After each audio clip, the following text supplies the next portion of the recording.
בסוף פלג ג' תנידה משביעים אותו תהי צדיק ואל תהי רשע ואפילו כל העולם כולו אומרים לך צדיק אתה היה בעיניך כרשע וצריך להבין להדנן אבות פלג ב' ואל תהי רשע בפני עצמך.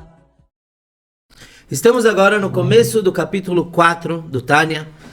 Vimos sobre as duas almas que nós temos, a alma divina, a alma animal. Vimos que a alma divina vem diretamente de Hashem.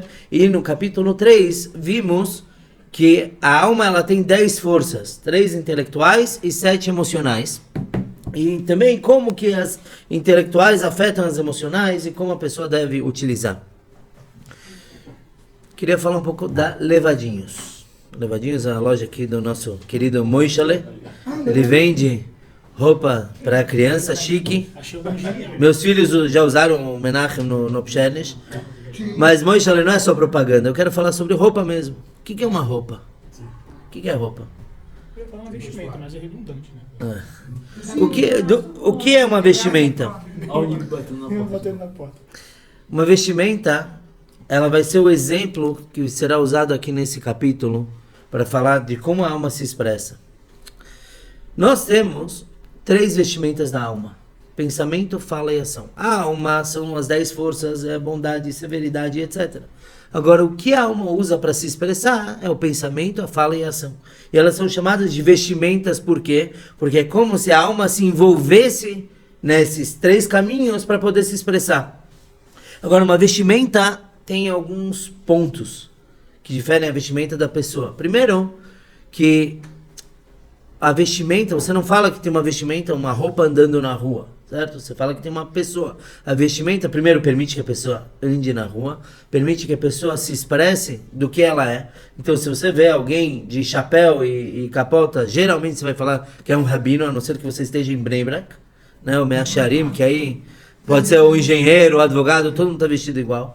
Mas você olha para uma pessoa e você consegue de vez em quando identificar a profissão dela. Se eu vejo alguém todo de branco, que nosso Frederico vem todo Chaves de branco, você fala, deve ser um médico. Então a pessoa usa muitas vezes a roupa para expressar o jeito que ela é.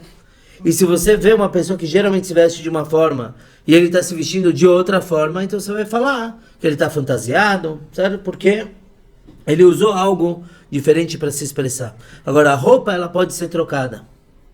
Posso, né? Devo todo dia trocar de roupa. Mesma coisa acontece com as vestimentas da alma. A pessoa tem uma forma de agir, uma forma de falar e até uma forma de pensar que ele pode trocar. Ele não está preso àquela forma.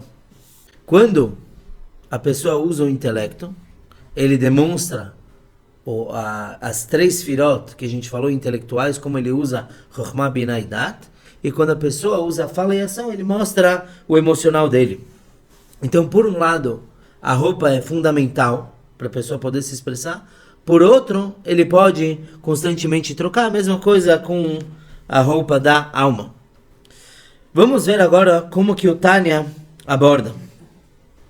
Em acréscimo às suas 10 faculdades que falamos que a alma tem, no capítulo 3, cada alma Elokit, cada alma divina tem 3 vestimentas, são elas pensamento, fala e ação, que se expressam nos 613 preceitos da Torá. A gente sabe que a pessoa tem, a Torá tem 613 mitzvot, e a pessoa, quando ela usa essas 3 vestimentas da alma divina, a alma animal também tem, mas agora estamos focando na alma divina. A alma divina, ela usa essas 3 vestimentas para cumprir as mitzvot. Claro. Voltando um pouquinho então. Então, cada alma divina tem 3 roupagens, 3 vestimentas, que são o pensamento, a fala e a ação. O pensamento é muito interessante, porque a pessoa não consegue parar de pensar. É impossível. Alguns nunca pensam, mas não foi por mal. Mas a pessoa está constantemente pensando. O que ela consegue é trocar o que ele vai pensar. Bom, e no caso da alma divina, são as 613 mitzvot da Torá, que uma pessoa, quando ele cumpre na prática as mitzvot, então ele está usando a vestimenta da ação. Certo? Ele está trocando, está mudando o mundo através da ação dele. Então a pessoa pega e faz Netilat Yadayim, ele está trazendo aquela faísca divina que está se revelando através da mitzvah, através da sua ação. Dibur, a fala, é quando a pessoa se ocupa com a explicação das 613 mitzvot. Então ele está estudando, é interessante que quando a pessoa estuda a Torá, ele tem que falar, não adianta só pensar. Então tem que mexer os lábios. E o pensamento é quando ele se esforça o máximo possível para entender a Torá. E aqui ele traz o Pardes. O Pardes são 4 formas, 4 níveis do estudo da Torá, que a gente não vai abordar. A gente já mencionou em alguns shiur de Tânia, mas são 4 profundidades que ele tem na Torá. Então, quando a pessoa se ocupa com o Pardes, então ele realmente está usando o pensamento dele para expressar a alma dele. Agora, um detalhe interessante que o Alter Rebbe, ele está falando que a alma se expressa do lado divino, no positivo, estudando Torá, através da fala e do pensamento. A ação, a gente falou que ele faz uma mitzvah e ele está expressando a alma, quer dizer, expressar a alma. Quer dizer, a alma está se conectando com Deus através da ação. Depois falamos pensamento e fala também da Torá. Não existem outras mitzvot?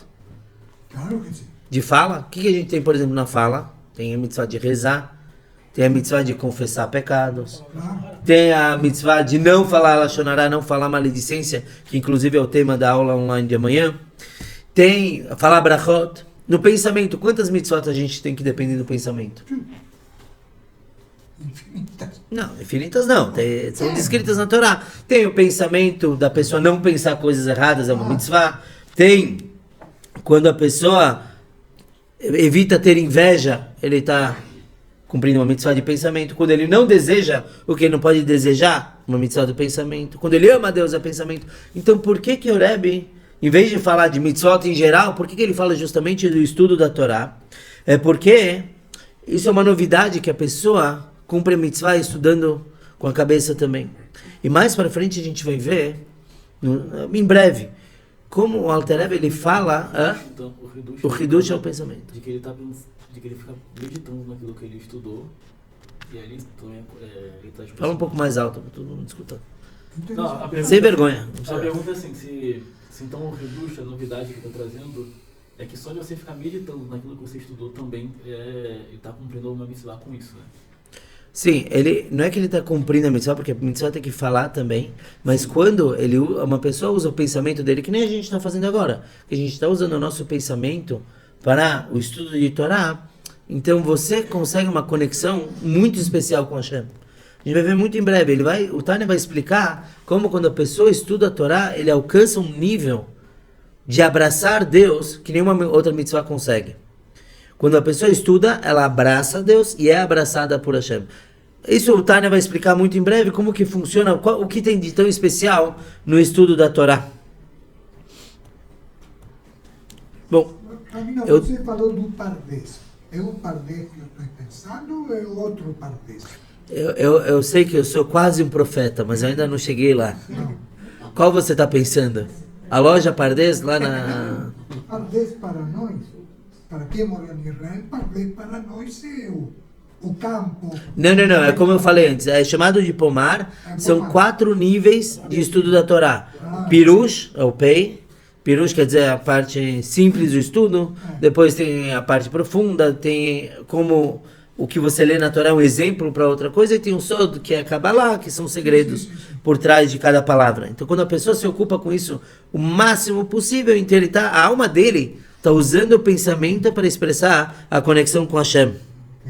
Ele fala mais ainda, especificamente, Chabad, eu estou nesse ponto, escrito 30 de Kislev, especificamente as faculdades Chabad, que nós vimos, que são as 3 faculdades intelectuais, que é Chokhmah, Binah e Dat. A gente falou, Chokhmah é aquele pontinho, Binah é expansão, e Dat é trazer o intelecto para as emoções.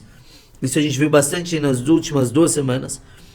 Então, as faculdades Chabad, que sua alma contém, são vestidas na compreensão da Torá, que ela compreende no Pardes de acordo com a extensão de sua capacidade mental e da raiz celestial de sua alma. E as Midot, que são as outras 7 Sefirot que nós vimos, Isso é, temor e amor e seus derivados e ramificações estão vestidas no cumprimento do preceito na ação e na palavra. Que a palavra da Torá, quando a pessoa estuda a Torá, isso já equivale como todas as outras mitzvot.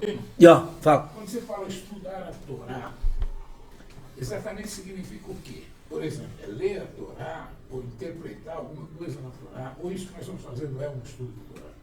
Tem. Exatamente. Tem vários níveis. Tem ler, você pegar e ler.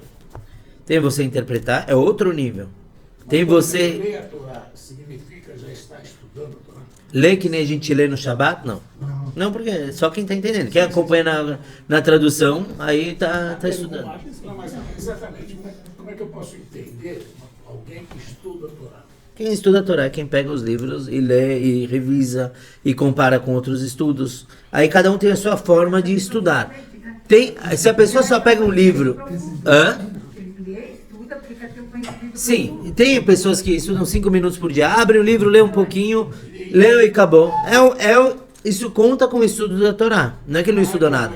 Tem a outra pessoa que ele vai ler, vai procurar fontes, ou ele vai reler aquele parágrafo para ver se ele realmente compreendeu. Isso é um estudo mais profundo. E tem outros. Mas esse nível de apenas ler trechos da Torá já é um estudo da Torá. Sim, sim. Eu posso ler um passuco da Torá que diz: "Lo tevaru esh bechol mosvotechem beyom ha-Shabbat." Vocês não vão acender fogo nas suas casas no Shabat. Eu li, entendi, cumpri. Eu posso ler com os comentaristas. O Rashi, o que o comentarista Rashi diz? Eu posso depois ir ver no Talmud, o que o Talmud diz. Isso são passos, não? Aqui é interessante que ele menciona... quero usar as palavras exatas que ele traz. De acordo com a extensão da sua capacidade mental e da raiz celestial de sua alma. Cada um tem um nível de estudo. Não adianta eu ver um rabino que senta e estuda o dia inteiro, falar, eu quero saber tanto quanto ele. Não, ele está sentado e eu estou trabalhando com outras coisas. Cada um tem o seu nível. O que é, assim, fundamental é a pessoa tentar alcançar o seu nível máximo, o seu potencial máximo. Eu consigo estudar 1 hora por dia? Então não estude só 5 minutos, tente 1 hora. Não, eu consigo mais? Então vai mais. Antigamente o estudo, principalmente antes da escrita do Talmud, eles tinham que estudar 100 vezes. Porque senão não tinha como memorizar. Não tinha o livro lá para você ler depois. O Tânia também, bem mais para frente, ele fala da pessoa que estuda 101 vezes. É porque ele realmente é dedicado a Deus. Quer dizer, ele é um servo de Hashem, que ele faz tudo que Hashem quer, porque ele estudou 1 vez a mais. Não basta só estudar. Praticar, sim. O verdadeiro estudo leva à prática. Isso que a gente falou na semana passada, da pessoa que não tem data. Quer dizer, a pessoa que sabe tudo, mas não leva no emocional, não leva para o mundo físico dele. E o que é interessante é que o Tânia, ele fala que o amor é a raiz de todos os 248 preceitos positivos. Temos na Torá 613 mandamentos. Destes, 248 são ativos. Você tem que fazer alguma coisa, fazer a reza, você tem que... Consegue escutar? Não, a bolsa está atrapalhando. Então, tem fazer aqui fazer o Lulavetrog, acender as aulas do Shabbat, por exemplo, e temos 365 mitzvot passivas, quer dizer, não podemos fazer, proibitivas. Não fazer idolatria, não comer o bichinho nariz de tomada, não pecar. E aí essas mitzvot são comparadas com um homem. Porque de acordo com a Torá, o homem tem 248 órgãos e 365 veias e tendões. A mulher tem mais órgãos do que um homem. Então, tem... Que? Ela escondeu. Eu não falo nada. Mas inclusive a soma de órgãos do homem e da mulher também tem toda uma numerologia especial que tem a ver com casamento. Não. Então o que acontece? A pessoa, quando ela faz uma mitzvah, ela está relacionada a um desses órgãos divinos. Então a alma, saúde, a alma tem 613 fatores, a pessoa faz uma mitzvah, ele está conectando. Então, é interessante que o Rebbe, às vezes a pessoa falava que estava com problema de saúde e o Rebbe mandava ela cumprir uma mitzvah. Por quê? Porque no plano espiritual, aquela mitzvah é relacionada àquele ponto do corpo. É como se fosse acupuntura espiritual. Então, está com problema no olho, vê se está fazendo Shema, ou tem um problema na mezuzá. É muito interessante. Tem várias e várias histórias de que a pessoa tinha um problema e encontrava. O Rebbe mandava verificar a mezuzá. Por quê? Porque na mezuzá tinha uma falha que era relacionada a esse tipo de problema. Então ele fala, o amor é a raiz de todos os 248 preceitos positivos. Todas as mitzvot vêm do amor, as positivas. Por quê? Porque uma pessoa quando ama, quem ama faz. Né? A pessoa quando ama Deus, ele vai e faz as mitzvot. Dá para uma pessoa fazer uma mitzvah sem sentimento? Não. Dá. Dá para eu colocar tefilin, amarrar tefilin e nem pensar em Deus. Se brincava que em algumas yeshivot, o aluno estudava o dia inteiro Torá e não pensava uma vez em Deus. Quer dizer, dá para você fazer, se eu colocar tefilin pensando no jogo do Palmeiras. Melhor não, peraí, do São Paulo, vai. Não, também não. Se a pessoa põe tefilin pensando em outra coisa, ele cumpriu com a mitzvah ou não? Cumpriu. Mas não é a mesma coisa. Para Hashem tem que ter esse pensamento também, tem que ter esse amor. As mitzvot ativas são muito relacionadas com o amor a Hashem. Então no livro GPS para a Alma, ele traz 4 cenários para exemplificar isso. Tem o marido, que a mulher reclama que ele nunca fala que ama ela. Se diz, os israelenses são mais duros. Uma vez a esposa falou, poxa marido, a gente está casado há 20 anos, e você nunca me falou que me ama. Aí o marido perguntou, nunca? Ah, tá bom, na nossa rupá, no casamento, você falou que me ama. Nunca mais. O marido falou, não é suficiente? Eu já falei que eu te amo, se alguma coisa mudar, eu vou te avisar. Não precisa falar todo dia. A gente sabe que não é assim. Tem que falar que ama, tem que ter certa fala, mas ainda não é suficiente. Certo? De vez em quando a mulher quer ação. Então o marido vai e compra um presente para a esposa. Ele compra uma máquina de barbear maravilhosa. A mulher fala, você está me indicando alguma coisa? Você comprou uma coisa que você quer para você e você dá para mim? Então aqui o marido teve a ação, mas a ação foi errada.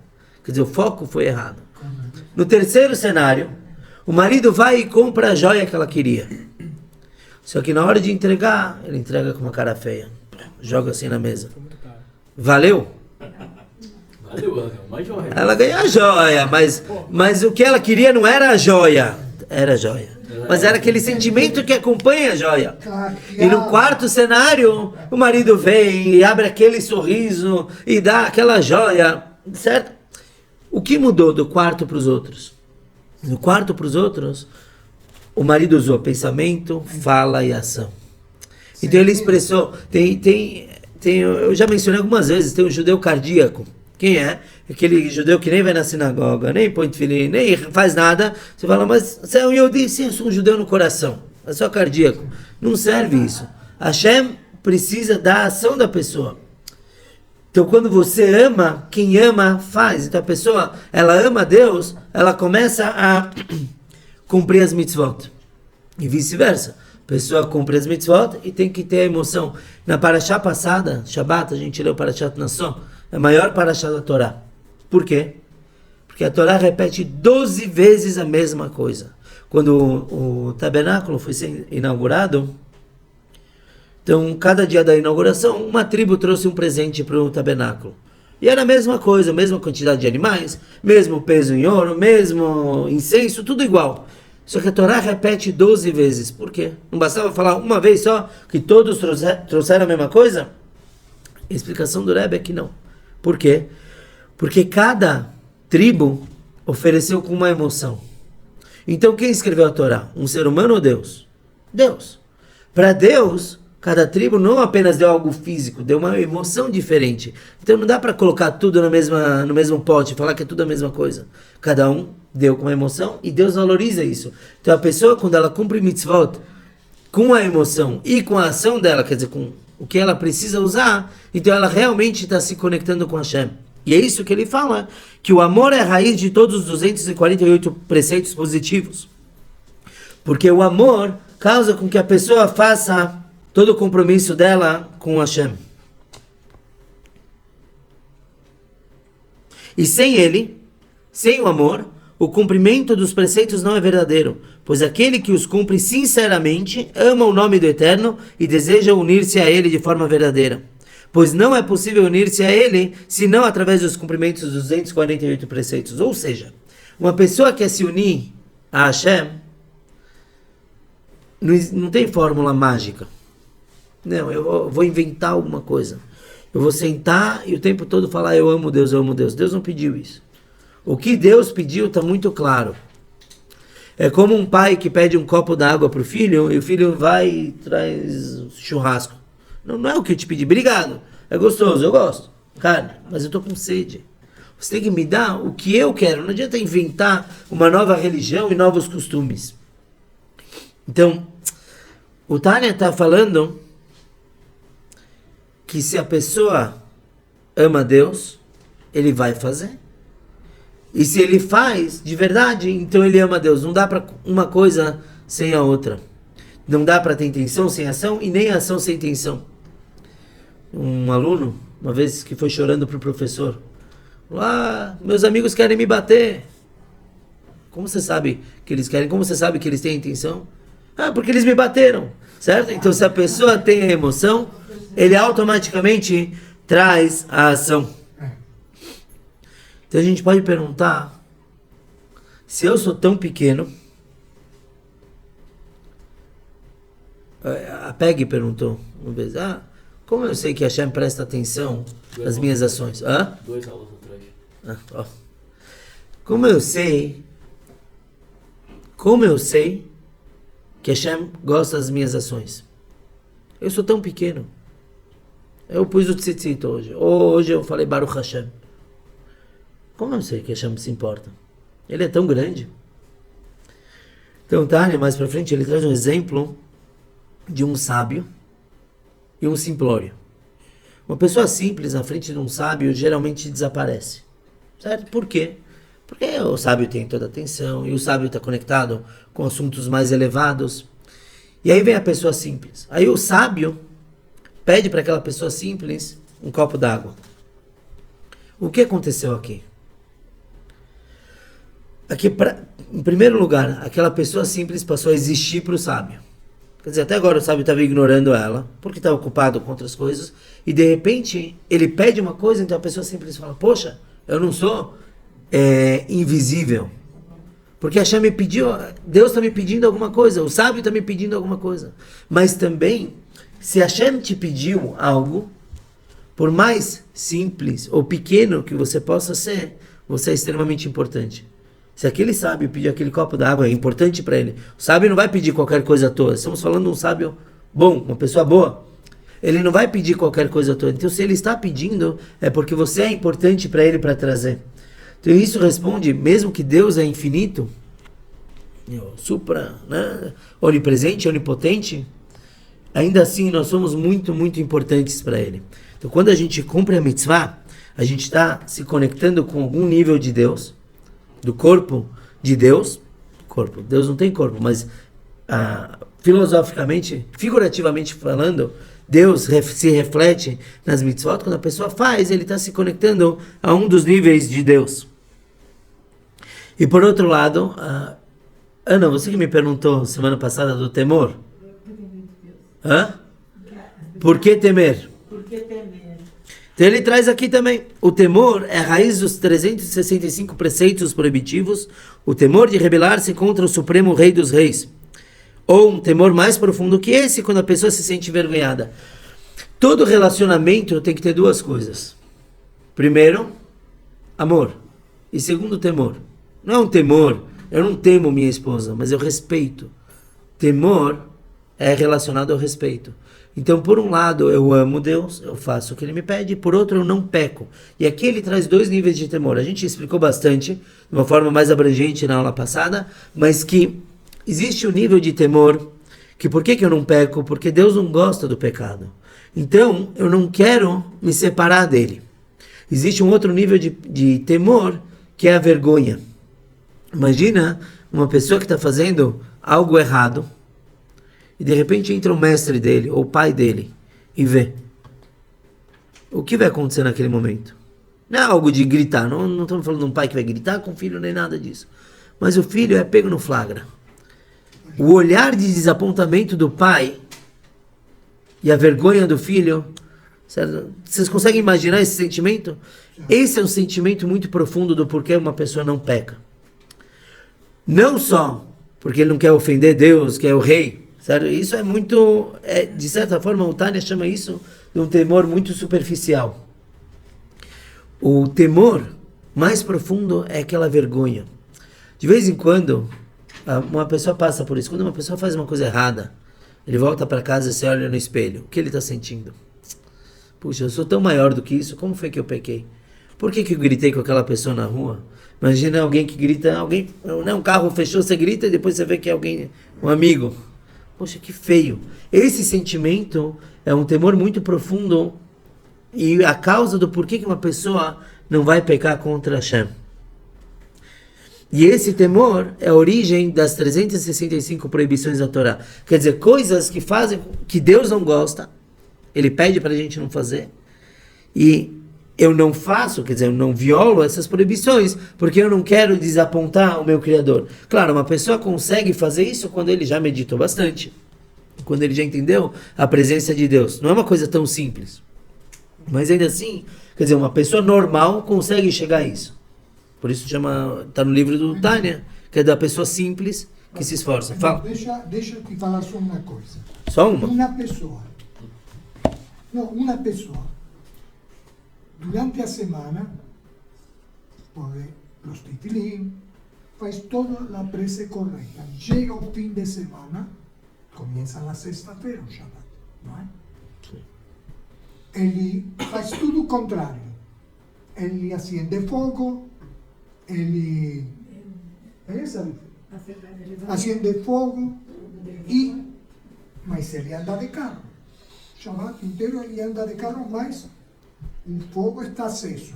Ele não desliga o fogo. E comem tudo normal. Ou seja, que isso aí eu considero um baita pecado. Como assim? Não entendi. Explica você, Sarita. Ele não entendeu. É assim, eu acho que é assim que ele está querendo falar. A pessoa faz, por exemplo, kashrut a semana inteira, separa na casa carne de leite, né? Bota tefilin. Chega no Shabbat, ela faz o Shabbat dela. Ou seja, vamos correr, desligar o fogo porque entrou o Shabbat. Né? Vamos desligar, eu sei exatamente o que ele está falando. Vamos desligar, vamos parar de cozinhar, porque vai entrar Shabbat. Mas no Shabbat dele, ele pode andar de carro, é lazer, ele pode ir na praia, ele pode ver televisão. Uma coisa não invalida a outra. Cada mitzvah, claro, uma pessoa tem que focar em cumprir tudo e chegar em... Não é questão, aqui a pergunta não é questão de cumprir tudo. Não. A questão que ele está colocando é assim, se ele é cumpridor, se ele é seguidor e cumpridor, né, de comer kasher, de botar vinho todo dia, por que no Shabbat... Ele não faz. Por que no Shabbat ele acha que é o Shabbat pessoal dele? Então, no Shabbat pessoal dele cabe ele ir para a praia, por exemplo, ou ele passear, ou ele ir no campo, ou ele dirigir. Ele usa carro, tudo. Eu ainda não entendi qual é o problema. Não, ele está perguntando... Vai estar pecado? Ele está perguntando se é pecado. Mas é que tá. Um outro ponto da Torá é, óbvio, o ideal é a pessoa chegar e fazer tudo. Só que Deus, Ele é misericordioso.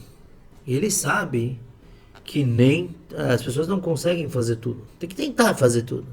Se uma pessoa... Eu conheci um cara na Argentina que ele era religioso. A única coisa que ele não fazia é usar kippah. Ele não usava kippah. De jeito nenhum, nem na sinagoga. Mas fazia Shabbat, Ele, nesse ponto da kippah, ele tem o que melhorar. Mas não invalida o resto que ele faz. E vice-versa. Tem gente que só faz Shabbat e não faz nada durante a semana. E tem gente que põe tefilin 3 vezes por semana. E tem gente que... A gente quer caixinha só na carne. Tem que tentar chegar em tudo. Mas ainda assim, Deus não invalida uma coisa porque a pessoa faz... Não é. Então, Não existe, não é ou tudo ou nada. Senão é muito mais fácil para o nada. Tinha um rabino que ele foi trabalhar num campus. Ele foi trabalhar num campus universitário e ele dava aula para os professores também. Uma aula de Gemara, profunda. E tinha um judeu, professor, que não ia na aula. Ele tentava chamar, o cara não ia, não gostava de religioso. Vocês sabem como é, eu entendo ele. E aí ele chamava. Um dia ele cruzou com esse professor que não vinha. O professor falou, deixa eu te falar, rabino. Para de me chamar. Eu não quero saber. Só para te mostrar como eu não gosto da religião, Shabat é o único dia que eu como porco.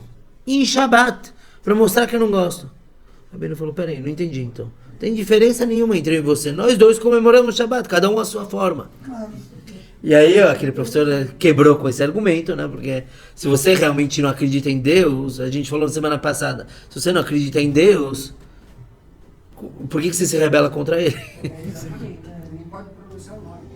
Tinha uma outra história de um pai ateu, judeu ateu, que se mudou para uma cidadezinha, tinha filhinha, e tinha que colocar numa escola. Tinha a escola judaica e a escola cristã.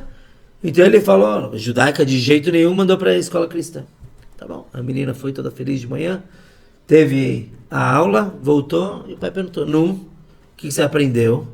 Ela falou, Tati, eu aprendi que tem a trindade, né, pai, filho e vizinho, e não sei o quê. E aí o pai foi ficando vermelho, falou, como? É isso que você aprendeu? Deixa eu te falar uma coisa, filha, tudo isso é mentira, só existe um Deus e a gente não acredita nele. Entendeu? Então no fundo...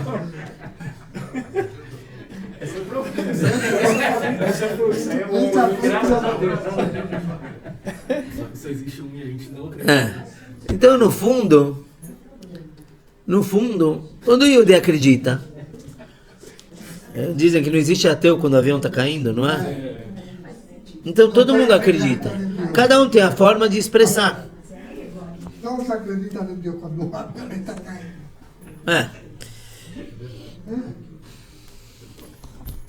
Onde estávamos? O Shabat. Claro, pecado do Shabat. Então ele fala que a pessoa não quer fazer o mal perante Deus, certo? Por quê? Porque ele detesta. Deus criou coisas que ele detesta, certo? É toda idolatria, é tudo que... todos os pecados da Torá. Quando a pessoa peca, ele dá vitalidade para esse lado negativo. Então existem essas forças do mal, da impureza, que buscam, então, receber forças daquele que está pecando. Então Tânia volta agora. Essas 3 vestimentas usadas em função da Torá e seus preceitos, apesar de serem chamadas de vestimentas da Nefesh, Ruach e Neshama, que já falamos, são 3 níveis da alma, possuem qualidades infinitamente mais elevadas e superiores do que as da alma. Geralmente, a roupa está abaixo da pessoa. Quer dizer, eu sou superior à minha roupa. Interessante que a roupa dá kavod para a pessoa. Então, se uma pessoa se veste de médico, isso chama atenção. Uma das orientações que a gente tem na Tzalá, e isso a gente ensina até no curso para a comunidade, que você vai ajudar. Qual é a primeira coisa que você tem que fazer? Pôr as luvas. Pôr as luvas. Por quê? Porque se você chega, e eu testei isso, alguém caído na rua, foi atropelado, você põe a luva, na hora as pessoas já te... Eu não pus uma roupa especial, não fui de branco, não fui de colete, eu só coloquei luvas. Só isso as pessoas já respeitam. Então, por um lado, a roupa traz honra para a pessoa, ou o contrário, desgraça se a pessoa se veste mal. Por isso, ela diz que um shochet, que abate animais, ele não pode usar a roupa suja. Ele trabalha no meio de sangue. Então, se ele usa roupa suja, as pessoas vão despreciar ou depreciar o trabalho dele. Ou vão tirar a honra da pessoa. Então, o shochet, ela diz que ele tem que se vestir bem. Por outro lado, a roupa está abaixo da pessoa. No plano espiritual é o contrário. A roupa está acima da alma. Quer dizer, a fonte do pensamento, fala e ação, eles estão acima. Por quê? Porque o pensamento, fala e ação de Torá é conectado com Deus, é uma coisa só com Deus. Como está escrito, ele traz isso da Kabbalah, que quando a pessoa cumpre uma mitzvah, ele está fazendo a vontade divina. A vontade de Hashem é uma coisa só com Deus. A gente falou isso já, que Deus tem a pessoa, o conhecimento e a matéria que ele está estudando. Tem eu, minha inteligência e o que eu estou estudando. Deus não. Deus é uma coisa só. Então a vontade de Hashem, que são as mitzvot, é uma coisa. Quando eu cumpro a mitzvah usando uma das vestimentas da alma, então eu estou me conectando através da vestimenta com Deus. Então a fonte da vestimenta é maior. Aquele que me conecta com algo tem que ser superior a mim. Certo? Porque senão, que força que ele tem? Então, de certa forma, de uma forma breve, eu diria, o Tânia está ensinando a gente não só o que é a alma, mas também como a alma trabalha. A gente dá valor a isso. Então, pensar não tem problema, pensar errado não tem problema. Claro que tem. No plano do pensamento, o erro aconteceu. Mesma coisa, uma vez, os alunos do Baal Shem Tov viram uma pessoa xingando outra e falando, eu vou te rasgar que nem um peixe. Então, o Baal Shem Tov, como era o costume dele, ele pôs as mãos sobre os ombros dos dois alunos, eles fecharam uma roda, uma mão em cima do outro. Quando eles fecharam os olhos, eles viram aquele que ofendeu rasgando o outro com um peixe. Eu nunca vi rasgar um peixe, mas é a expressão que ele usou. E aí eles se assustaram e quebraram o círculo. E o Baal Shem Tov explicou, o que você falou, no plano da fala aconteceu. Por isso que não pode falar Lashon Hara. Por quê? Porque a fala, pensamento, fala e ação tem um poder muito maior do que a gente imagina. Isso que o senhor de amanhã vai abordar. Qual é o problema de uma fofoquinha, né?